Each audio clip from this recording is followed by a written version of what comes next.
Hello, everybody. It's that thing I do every week. A little update to the set. I decided to put my D&D books here.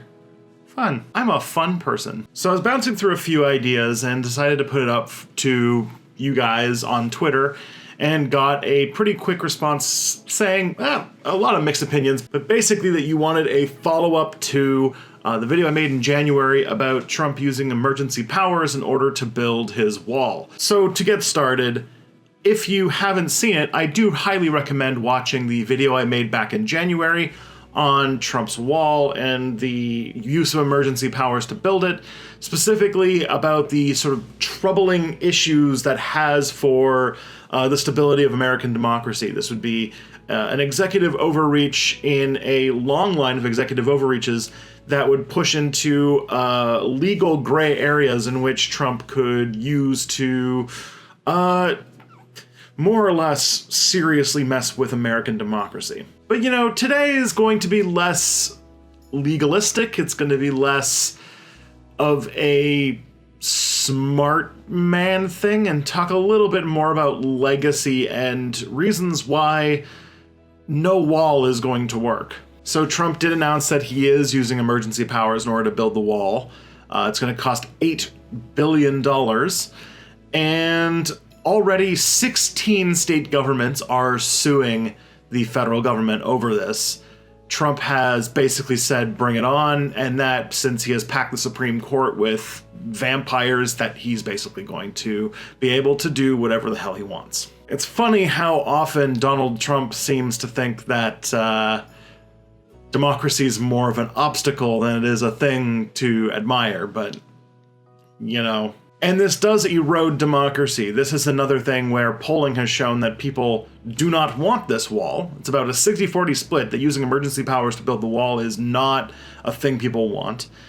And yet, here is Donald Trump basically grossly overreaching the powers of the executive branch, declaring an emergency, which is usually supposed to be used for times when, you know, emergencies are happening, in order to build a wall to quote-unquote solve a problem that hasn't been a problem in, well, it was never a problem to begin with, but even if you did think that illegal immigration was a problem, it has not been a problem for like a decade or more. Yeah, immigration is at a net negative at the Mexican border, so it means that more people are going back to Mexico rather than going into the United States. And so we really need to talk about legacy.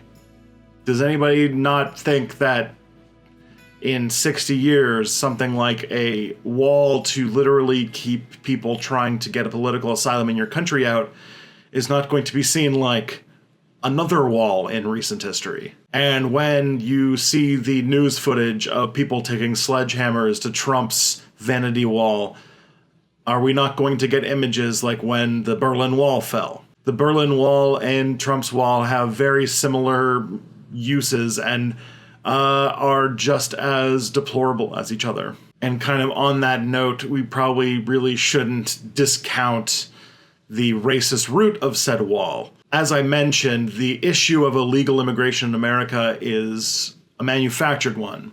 Watch last week's video to figure out what manufactured controversy is. But basically, the wall is a symbol. It's not going to actually do anything. So it's not going to solve the problem. What it is it is a symbol. It is a symbol to say that certain types of people are not welcome here. Most illegal immigration happens by people coming via airplanes and overstaying their visa. This is saying, if you are poor, if you are a person of color, don't bother. And to see this as anything other than a racist vanity project would be to not get the complete picture. And as I've also mentioned many times, it's impractical.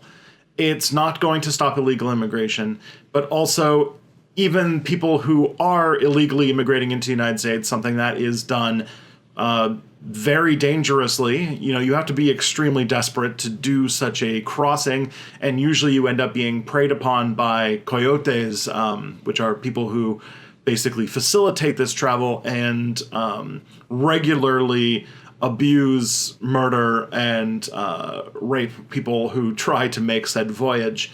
But even if they did try that, the wall would simply be another obstacle that they would find a way through. Already, with the wall's design, it's pretty easy to take out with a saw, but on top of that, you can just, a 10-foot tall wall just needs an 11-foot tall ladder, or, a shovel. And this border between Mexico and the United States is like 2,000 miles long. There's not going to be regular enforcement of said thing. And so the integrity of it and the ways around it will be myriad. Long story short, this whole thing is a mess. America is going to significantly damage its own democracy in order to build a racist vanity project. So what's the hope that we should cling on to?